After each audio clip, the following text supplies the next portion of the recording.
share with you the fun, confronting, wild, fucked up, epic, and raw side of being a woman in today's world. Nothing is off limits.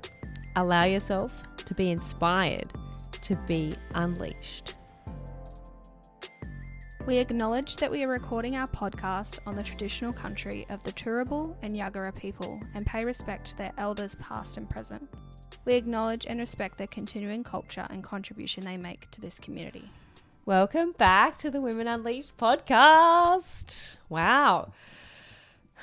It's now the 2nd of February. Oh, goodness me, time's going quick. Christmas has happened. New Year's. Everyone's set their New Year's resolutions. Yep, written down some goals. Some goals. I actually didn't set any New Year's resolutions because I kind of had my things already, set in train. But it's not about me. It's not about you. It's about a lot of other people who do set New Year's resolutions. Yeah. And the standard is people don't generally keep them. No. Or if they do, it might be like one. It's for a very short period of time. Yeah. So imagine this, like it's January. You have set all these New Year's resolutions, and then fast forward to February. You're 1 month through the 12 of the year, and you've stopped them all, and then you live the next 11 months of the year like in some place of like despair, victim, disappointment, about not following through on what you said you would do. Mm-hmm. Yeah. That does not sound like an enjoyable way to spend the rest of my year. No. My 11 months. No, not at all. No, I agree. That would suck big time. Yeah, I think that's what happens, and then you just get on like it's a snowball effect if you just feel shit about yourself, and then you get on the victim train. And then you just keep not doing it. Yeah. Not doing whatever it was you set yourself out to do. Yeah. Actually, I just thought of something really good. Now, you don't, because I just use the word victim quite a bit. You don't need to have had something happen to you to be a victim. You can be a victim of your own shitty thoughts. Yep. So Proud of yourself for that one. I'm so proud of myself. Well, it's something I've known, Yeah. but not really shared. Yeah. So there you go. Good point. Yeah. That's it. We'll finish the podcast episode. Boom, there. mic Done. drop. Oh, so good. All right. So in the past we have set like New Year's resolutions, but we generally set goals and achieve things in our life. So this episode we want to share with you what are some of the things that we do To keep on track. Yeah, to keep on track. And we'll go from there. Yep. Cool. Super duper. All right. First of all, people like the new year wait for the new year to set a goal. Yep. Or to set a resolution. They wait for the new year. That's kind of like saying, I'm going to put on hold something that's really important to me, that I really want to achieve. Like it's really important to me. I'm going to put that important thing on hold because the calendar and everyone else says that it's a great time to set it in the future, in the new year. Yeah. Why fucking wait? Yeah, it's just putting your life on hold, isn't it? It doesn't even make sense. Like if it's really, really that important to you, go and do it now. Right now. It's the same thing. I'll start my new diet on Monday. And if you fail on Tuesday, you're going to wait a whole another 5 days before you start it again. Yep. Like, what the heck? Yeah. Well, that's also the thing is waiting. Like, let's do a healthy diet or starting a healthy program or whatever. That's a great one where you muck up one day and you're like, oh, I'll just restart. When you can just restart the next day. Yeah. Just reset yourself. Yeah. Or reset for the next meal. Or, you know, like whatever it is. Because we all, every things don't always go to plan. If we didn't fail, we wouldn't succeed. So failure is necessary to succeeding. Yeah, well, it's just learning. Yeah, it's learning too, isn't it? Yeah. Like not staying on your eating plan is essential to staying on your eating plan. It seems weird, like back to front, but it works. Mm-hmm. So my invitation and the first little hack is to not wait for Monday, or don't wait for the new year, or don't wait for the month. Like start a diet on a Tuesday or a Thursday. Start the next straight away. Or a next day. Saturday. Mm-hmm. Like, and be intentional, because what you're doing is building this muscle of, I don't need to listen to whatever, like, it happens out there, whatever society says is the right way to do things. I can start my diet whenever I say I want to. So that's one way to start building that muscle.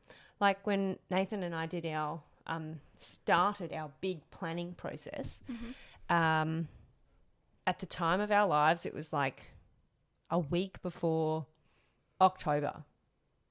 And that's, October's the start of a quarter. And I'm doing inverted commas there because, again, we made it up. We made the quarter up. And I said, well, we're going to start our year at October. Like, we're going to do a yearly planning process and it starts in October. Yeah. Cool. I'm not going to wait till fucking January to implement that shit. No. Well, no, then it's like you're 3 months behind. The fuck? Like, what am I going to do between now and then? So we started it in October. Nice. It works really well. That's good. And the other day we just had our quarterly monthly planning session. Yeah, it was awesome. So, yeah. Awesome. So what do you do in these like planning sessions? I guess this can be another hack. Like, what is your planning? Yeah. So, I set up the framework for planning before we go into like what we do in the sessions. So I will book ahead 1 year, like 2 or 3 hours, maybe even half a day, for the yearly planning session. I then book ahead, and this takes time, like schedule out like 2 hours to do this kind of the planning for the planning. And then I will book 2 hours every quarter, half an hour every month, and half an hour every week. So we catch up every week, and then every month we do the weekly and the monthly one in the same half hour. And then every quarter we do the quarter monthly weekly in that sort of 2 hour session.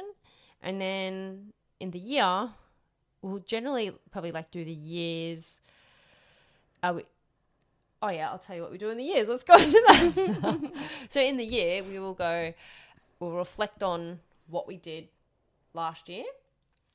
And I can actually show you because I've prepared like structures for each of them. We'll go through them in OneNote. So I don't have it for the year, but I have the quarter monthly. So the year will reflect on what we achieved. Like what did we achieve with the bigger list of things that we had? And then we will look at our 5 years and go, did we tick anything else off that list? Because I've heard that, we often underestimate what we can get done in 10 years and overestimate what we can get done in a year. And then we will acknowledge each other and then go about writing down, well, what do we want to achieve in the next year? And what do we want to achieve in the next 5 years? So we do that like on our own, and then we have a conversation about it. We share it with each other. And from there, we sort of like stack hands, because the year, and you need to be aligned. Like you don't have to have, and by aligned, you don't have to have the same goals. But if you want to have a child in 5 years, that needs to be in there. If you want to get married or engaged within, like it can still be a surprise, but you can say, look, I want to be engaged this year. Yep. Like, okay, great. And then we break down the year into quarters. Yep. So, and sometimes that might pull a little bit more detail of goals out from the yearly into the quarter. And we go, right, this is what to get to the year, if we're going to do all this in the year, this is what we would need to achieve every quarter. Wow. And then that's what the yearly session looks like. And we'll go have coffee somewhere or go away or... Yeah, like make a thing out of it. Yeah, enjoy it and yeah, there you go. And then the quarterly one, the first thing we do at the start of every planning session is check the time for the next one, whether it's weekly, monthly, quarterly, or yearly. So we check the time and go, does that still work? Or have we booked an adventure over that? Tick. Then we reflect on what we achieved and what we didn't achieve, and then acknowledge each other, and then reset the next quarter and go, right, like, do we need to change anything here? Like, because you may not achieve everything you did. So what's new or what's different in that quarterly goal session? And then review what your progress is against what you said you do that year. Yeah. And then go into your monthly session. And they basically all have the same flow. Like, okay, did I do what I said I was going to do this month? Yes, no, acknowledge each other, and then write what's going to happen for the next month based on what you want to do in the quarter. And then the same for the week. It's a really pretty simple structure. Yeah, cool. And you've got to have that time in the calendar, booked in with yourself, booked in with somebody else. I did it by myself for years. Not years, maybe a year. And then I met someone, and then he didn't like planning, and it took me like 18 months to get him to plan. And now we're planning, and it's great, and he loves it. And I still have to pull his ear. You know, like, he loves the outcomes of it. Doesn't necessarily like the process of doing it, but he loves the outcome of it. Yeah. So yeah, I think it's something we could do a bit more of. Like, we have plans. We love planning stuff. Like, so for instance, us moving house, right? There's a lot to do. And there was a lot, you know, I had to rent my house out. Like, there was, lots of different moving parts, and I was getting myself all stressed out about it. So we just sat down and did a plan, wrote down the to-do list, wrote down who's going to do what on the to-do list, like when it should be done, all this stuff. And then it's out of your head. And then I just felt so much calmer because it was like, I've got a plan. Yeah, we've got a plan. It's out there. We've talked about all the things that we're concerned about, and then it's done. And and then moving was pretty sweet, you know? Yep. So, yeah, we do like to put, but we probably don't do like goal planning as much. Yeah, it's more like, oh, here's a circumstance. Let me plan around that. We have goals, but probably not as this is a bit more intense. Yeah. We do, but it works, like, in a good way, you know? Yeah. But yeah, we probably could look at doing this a bit more intentional. Yeah, well, I'm taking on being intentional with everything that I do in my life, and I'm not that way. Otherwise, I'd be a lot more successful, and I will be. Yeah. So this is what's happening. Cool. One of the things about the weekly, it's the monthly and weekly. So there's, like, you go to Kiki K or you go to, what's that other, Smiggle. There is no shortage of really cute stationery around. Not at all. That's like, here, plan this way, plan that way. Here's a checklist. Here's an X list. Here's a Y list. And recently I came up with a really cool one, and it's just an A4 sheet of paper, and you use that one sheet for the whole month to do your monthly and your weekly planning. And at the top, you use probably, like, I don't know, a third of the page. And you write down your monthly goals at the top. Portrait or landscape? We're portrait. Okay. We're portrait. Thank you. I'm going to create it. I'm going to create a template. Nice. And I will post it on Instagram, and then you can use it for yourself. Yeah, perfect. And yes, you do, like, the first third is the monthly goals, and then you divide the second and third. You make them into 4 boxes, because generally there's 4 weeks in a year. In a fucking year. In a month. I was like, yeah. I was going along with you, and then I was like, hang on. That sounds so convincing. There's 4 weeks in a year. And then each week you go, okay, you have your weekly session, right? What are we doing this week? And it's perfect because you go, okay, well, what you said you were going to do that month is right there. And you go, okay, cool. Well, I need to be doing this week. I need to be doing that this week. Yeah. And so you go off the monthly plan and then put it into the weekly. Yeah. The monthly goals, and then break it down. So it's more achievable things. Yeah, correct. Because your yearly goals will be this, like, big thing. Like, I'm going to publish a book. all right, well, you're not going to publish a book in a week, are you? No. If you haven't even started writing it. So how are you going to get there? And then what we're practicing now is some way to or what we're discovering is some way to check in with it, because it's very easy for me to we'll do that on a Saturday or a Sunday, and then I'll get to Thursday and be like, whew, what was I supposed to be doing? And I check back in and go, okay, well, can I actually do the rest of that or not? So I sort of, I don't know, taking on having, hey, have you checked the list? And that thing is on the wall, in our living area, so it's very could be on the fridge. Yeah, you could put it on the fridge. Well, whatever. just ideas for people. Yeah, but you don't need a fancy Kiki K pad or anything. I use the Steph Pace planners, but that's more for to-do lists for personal stuff and stuff like that. I guess as a partnership, you probably need it on the fridge or things like that. I like using from Kmart. It's I don't know, it's $5, something, maybe a bit more, but it's just a whiteboard for the month, and you just, every month you change the dates. And I just like it's not a goals thing, it's just a event appointments, just to know where we're at each other, so I don't have to ask Will 20 times what he's got on. Yeah. And he doesn't have to ask me, and with we've got a lot of doctor's appointments at the moment and stuff like that. So it's all there. Ah, okay. Birthdays. Do you guys invite each other to appointments that you are both going to? Yeah. Okay. So I do on the electronic calendar. So I put all the doctors and invite him. Yep. Doesn't mean he comes to everything, but he knows. His personal stuff, no. We don't invite each other to that if I don't need to go. Yeah. But we'll put it up on the board, if I need to know. If it's a work day, I don't need all these appointments. No. You know what I mean? No, if there's this weekend coming, we've got a birthday party. So that'll be on the fridge. Yeah. Oh, but it won't be in your calendars? It'll probably be in both. Calendars. Yeah. But it's good to just have it. I just like it on the fridge. It's right there in my face. Yeah. And I know what date it is, and I know what's coming up, and I look at it all the time. I just like to know. Yeah. Yeah, that's great. I find that really good. And, you can buy some where you can do for each person. They can have... Oh, so their own week. Yeah, so it'd probably be a weekly one, not a monthly one. Yeah. So what I do for our monthly is I just have 3 different colours. One's mine, one's Will's, and then we have a joint colour. Yeah. So we know we're both going to that. So organised. Yeah. Sorry, it sounds a bit nerdy, but it works. Hey, have I not expressed my nerve for planning on here? Hello? People will be listening and go, oh my God. I These two have too much time on there. I'm going to have to do a lot of editing of the extreme sound I've been putting on this episode.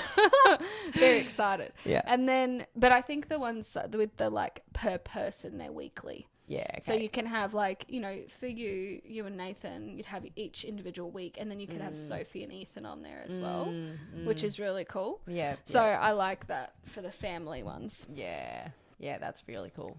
Awesome. Something else I do with the calendar is if Nathan doesn't need to go, but he needs to, but it's useful for him to know where I am, or vice versa, so we can plan around that, then I will send him a calendar invite, and it will say FYI, Brit, blah, blah, blah. Yeah, cool. So then it's in my calendar because I know I'm Brit, but for him it's an FYI. So it's he doesn't need to be there, but if he wants to come see Carlos and I'm going that afternoon, then he knows. He's aware of where you are. Yeah. Because it's nice to know where your partner, and it's not in a creepy, I don't trust my partner. It's just... I know he's busy that day. Yeah. So I can, go, oh, no, sorry, we can't come to that event. Yeah. Or, it's just to, I think it creates workability. Me too. You can look at it and go, oh, he's doing that, so I'm going to do X, Y, Z. Yep. And then when it's up there or, on the fridge or in the plan, whatever, it's just... Then, you don't have to ask each other 20 times what you're doing this week because it's right there. Yeah, it's exhausting having to remember what it is you're doing rather than just being up to what it is that you're doing. Exactly. Yeah. And it just takes space out of your brain. Planning that move. Just everything. I had more space in there to think about other stuff. Yeah, the things that matter. Yeah. Yeah. Same with planning your month out and things like that, it's just all there. Actually, so speaking of planning, if people are going to go do the calendar thing, don't use a manual calendar. Like the fridge one is fine, but don't carry around like a fucking manual calendar. Sorry, I just passionately am against the manual calendar because, like, who's going to be asked carrying around a pen and a Pad. white eraser thing or a pencil and an eraser to change appointments? Because things happen, right? You change things. And then who the fuck wants to be told by their calendar that they can't do something because they put something else in there? Oh, sorry, I can't take it out of the calendar because, like, I don't have an eraser. So, like, it's got to be at another time. Like, Yeah. I'm no kidding. People live like that. Yeah, I have a written one as well. So I have 3, which is it's over. I now am like maybe Excessive. yeah, I think I didn't need the written one. But I use it more for a to-do list than I do put my appointments in there, but I don't carry. It's more like I wake up and go, what if I need to do today? Yeah. So it's more for that. Mm-hmm. And you know, this is like a bit of a sidetrack, but like cleaning can be something you plan, right? Mm-hmm. So like the lady, the diary I have is the Steph Pace planners, and she's on Instagram as just another mummy blog, and she she has a lot of organization, decluttering, all that stuff. That's her space, and she talks about cleaning. You know, I used to always like go, you just do like the big clean in the day, so like you do your floors, bathroom, everything, right? So one day is spent cleaning, or a couple of hours, and in a unit that's okay because it's like an hour and a half, right? We did have a cleaner, but before in that, a unit you can it's snappy. But here, right, we've moved into a bigger house. There's no like that will take me all day. So like yesterday I did the vacuuming, so today I might do like the mopping. So like you break it into chunks, chunk it down, and that could be another thing you plan like in your week. You go Monday's vacuuming, Tuesdays the beds, or I don't know, Thursdays bathrooms, like whatever it is. So you can also like that's another cool thing. Well, cool, I don't think that's the right word, but that's a good thing to for plan. freedom. Yeah. Okay. Just like we talked about having a budget to give you freedom. Like when you budget in your spending money, you're not guilty about spending it. Yeah. Same thing about where you spend your time, right? Plan in time to have fun. Yeah. Have sex, whatever. Like have a great, Yep. Yeah. Yeah, I agree. Yeah. So there you go. And one of the things we're going to talk about next week is how to actually, when you're doing like your check-ins with yourself, to not beat yourself up. So what we're talking about here is how to self-reflect, how to review your actions like objectively rather than emotionally and critically. Yeah. So tune in for next week because guess what? It's February and we are setting you up for success in February, not January, motherfuckers. So tune in next week. Yes. And thank you all so much for listening, and we hope you have fun sharing what you've gotten for yourself out of listening to our episode. Our goal is for our content to reach as many people as possible and become the #1 women empowerment podcast in Australia. So our call to action is that you contribute to the women in your life by sharing this episode, subscribing to our podcast, giving us a 5-star review and rating. Thank you. Thanks. Bye. Bye.